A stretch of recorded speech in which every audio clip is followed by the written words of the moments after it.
Hey there folks, and welcome back to the channel. Now, it's been just over a year now since I did my last video on vanilla plus style mods, so in this video I'm revisiting that subject and covering a whole bunch of mods that will fit into just about any playthrough, bringing new mechanics or just making slight adjustments to existing ones. As always, there will be a link in the description to all of the mods covered in this video.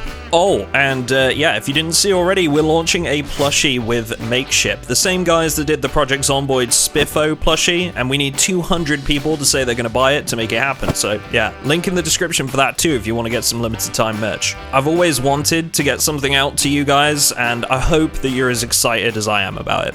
Anyway, with that out of the way, let's get into the mods we're looking at today, starting with one of my favorites. This is the dynamic backpack upgrades, and as the name suggests, it focuses on allowing you to increase carrying capacity of bags or containers you already own by upgrading them with relevant resources and skill. To upgrade a bag, you need a sewing needle, 1 unit of thread, and the item you wish to add to the bag. The mod is deceptively in-depth, offering weight reductions, capacity upgrades, and having varying percentage modifiers depending on things like the bag you're choosing to upgrade and the type of material used to upgrade that item. The idea is to add progressive upgrades to containers as your skills and loot increases, and it does a pretty good job all around, honestly. An easy choice for anyone that wants to add more progressional aspects to the game. Now, whilst we're on things related to tailoring, this is a great opportunity to bring up another mod in this list, which is a simple quality of life change for all of you folks that love to level tailoring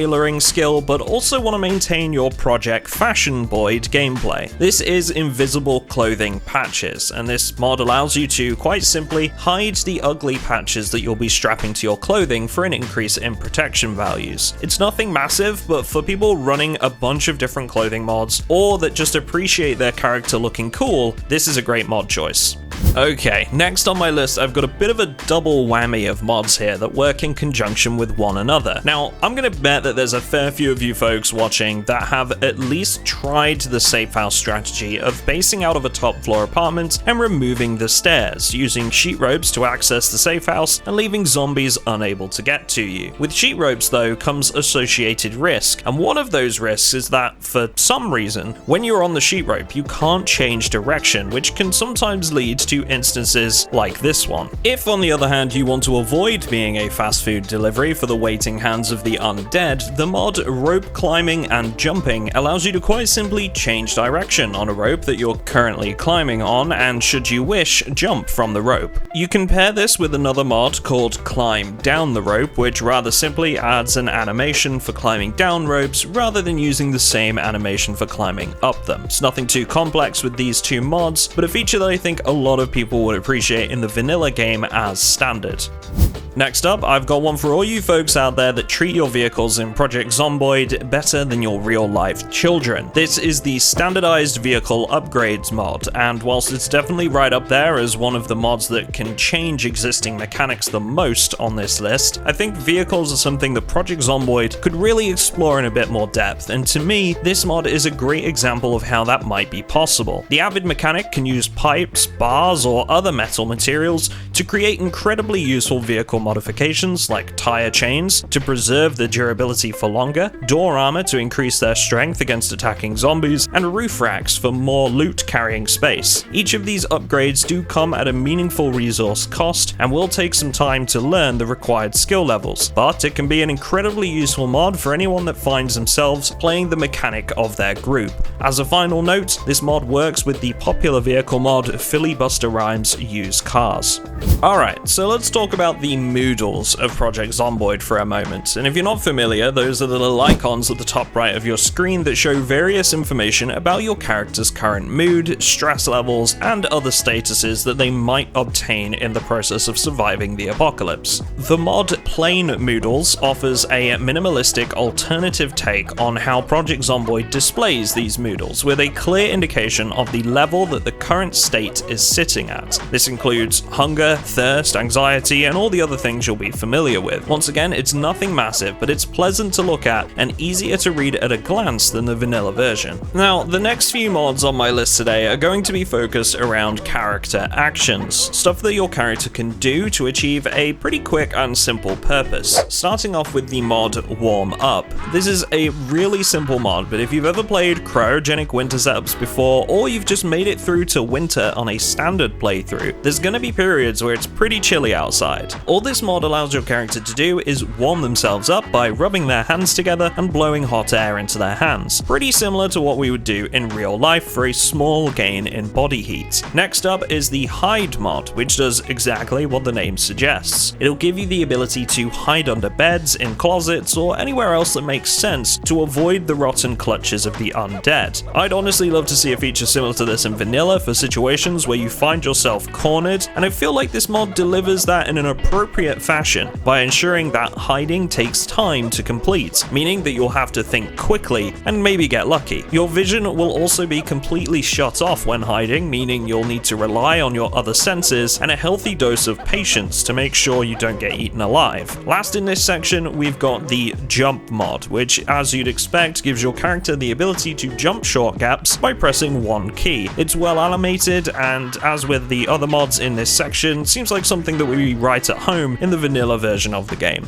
Alright, so we're moving away from these smaller mods now and into one that is actually a very significant change, but I think you guys are gonna like it and hopefully see why I've put it in this video. One thing that has caused quite a bit of controversy in the history of Project Zomboid is its firearms and the systems associated to them. Obviously, the vanilla game doesn't put too much of a focus on this side of the game, opting to set their sights more on the survival and melee combat aspects. The mod Advanced Trajectory Realistic Overhaul, however, gives the aiming and firearm system in PZ a fantastic reimagining, making you actually place your crosshair over the relevant target instead of the current system where if you aim in the general direction of the target, they'll get hit. Essentially, it adds player skill to the mix, not just character skill. And on top of that, it's highly customizable in the sandbox settings and takes into account a lot more variables like anxiety, alcohol, panic, even your character's stance. Now, there's two crouch and crawl mods that are needed in order to use this mod, and if you put yourself into a crouch or prone position, you're going to be much more accurate. Just be aware that shotguns aren't the easy one-size-fits-all gun that it was in vanilla, and you'll likely need to start with pistols for training if you leave the settings at default.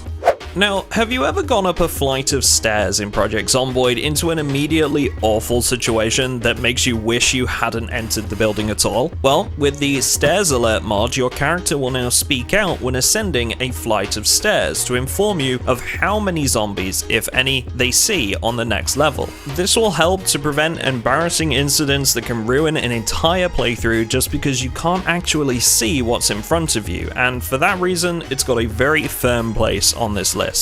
Alrighty, so in a recent video I covered the Inventory Tetris mod. Despite covering it recently, I did want to touch on it again because of a more recent mod I came across called Inventory Tetris Improved. Now, if you found yourself wishing for a new inventory UI in Project Zomboid, this is one you've got to try. The original mod basically transforms the inventory into something that looks a bit more reminiscent of games like Escape from Tarkov, basing the inventory on a collection of tiles that items can fit into. Now, in the original, every container is simply a box shape. With this mod attached to the original, you'll find that every container now has a different shape and is sized differently for the benefit of holding different items. Honestly, I'm a huge fan of this mod despite a couple of bugs that the modder is working to fix, and think that a new inventory UI could make the game a lot more enjoyable for many players without changing the core mechanics of Project Zomboid.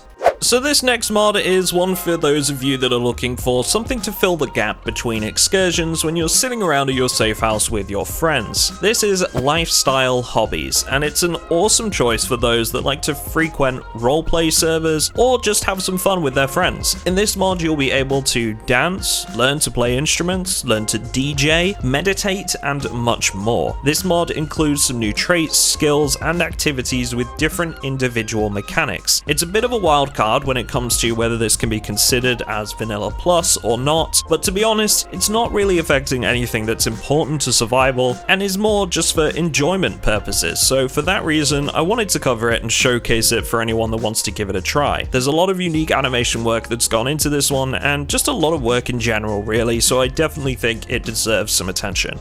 Now, these last two mods on my list for today are much like the last mod we took a look at, kind of wildcard picks, and it's definitely up to debate whether they fit into a mostly vanilla setup, but I think some people will appreciate them and others won't. So anyway, let's get into it. First up is the First Aid Overhaul mod, which in my opinion tackles one of Project Zomboid's currently weakest points. The medical system right now is pretty basic. It's an absolute nightmare to level up in a reasonable fashion without just stepping on glass repeatedly and bandaging yourself to cheese through some levels, and is often incredibly underutilized because, well, you shouldn't get injured at all, and if you do, there's a good chance that you're already dead. This mod contains XP rebalancing, time-based actions based on your current medical skill level, the chance to fail at more advanced medical practices, a whole host of new medical items, and some other stuff like infected wounds making you sick and the ability to learn first aid from the corpses of zombies. Stuff like this, in my opinion, would fit right in with the vanilla game for a much needed medical system overhaul.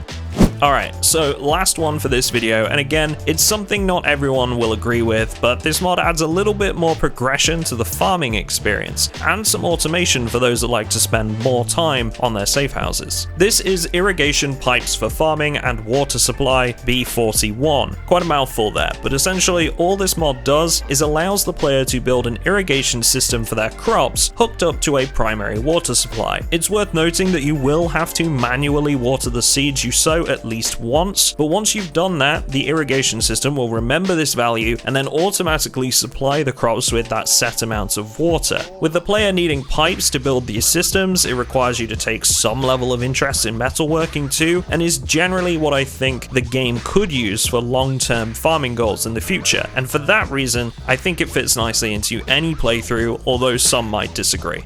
So that's it from me in this one, folks. Hopefully there was at least one mod in here that you've not used before or would be interested in using, and if you do want to give them a try, once again, there is a link to the mods in this video in the description. Also, just in case you skipped the intro, once again, I'm going to let you guys know that we're trying to launch a MrAtomicDuck plushie on Makeship at the moment, so if you want to grab some very limited time merch and help get them into manufacturing, there's a link in the description for that too. Huge thank you to all my Patreon supporters for backing the channel and for joining us on our whitelisted Patreon server. Thanks folks, and I'll see you all in the next one.